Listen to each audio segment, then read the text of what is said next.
Hi guys, তো আজ সকাল, শুভ সকাল, গুড মর্নিং সবাইকে। তো আমি আজ সকালে চারে উঠেছি। এক্সারসাইজ আমি সকালবেলা করি। তো এখন 5:30 বাজছে, আর এখন আমি মানে বাইরে দাঁড়ায় আছি। অবশ্য কাল আমি একটা ভিডিও ছেড়েছি, এই তো এইখানটায় বসে রয়েছিলাম আমি।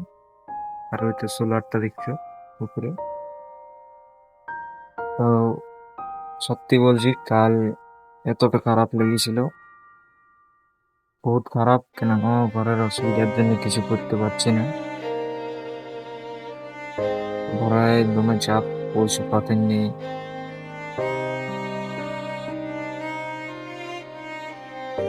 কিছু পেতে গেলে কিছু হারাতে হবে, সেটা তো জানো।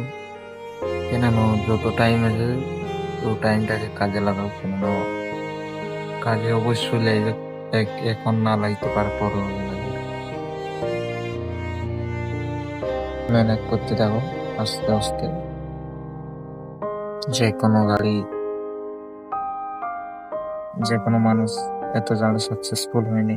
টাইম লাগে, টাইম লাগাও অবশ্যই। যত দিন লাগে লাগাও, অবশ্যই মেহনত করো, যত মেহনত করি আর আছে।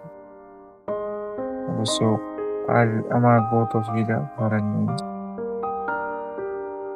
ভাড়ার টাকা ধরেছে, মেলের টাকা ধরেছে, গাড়ির পয়সা দিতে হবে। বহুত চাপের জন্য আমি এইসব ভিডিও বানাবার, আমার এই ভিডিও বানার কোনো জানাই, বানানোর কোনো ইচ্ছা নাই অবশ্যই।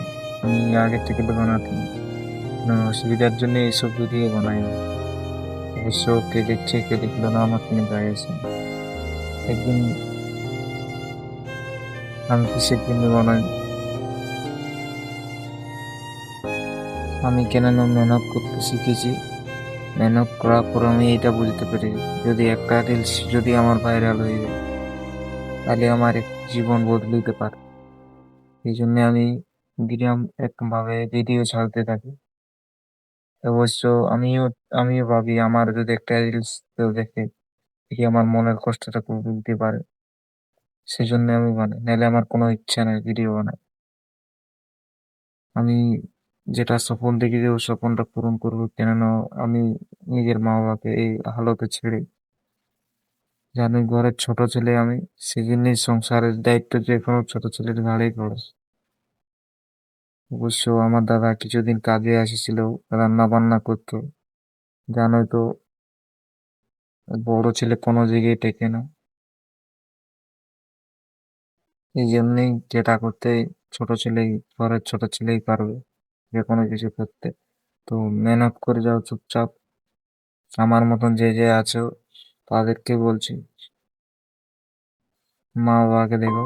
তো কোনো লেড়কিবাজি করে লাভ নেই। কেননা লেড়কিবাজি করলেও সারা জীবন ওভাবেই থাকবে। নিজে খাবে, নিজে খেতে পাবে না, ও আগে খাওয়াতে পারবে। তো আমি আমার যেটা স্বপ্ন, আমি যেটা পূরণ করে যাবো। তো চলো, বাই বাই, নেক্সট ব্লগে দেখা হবে।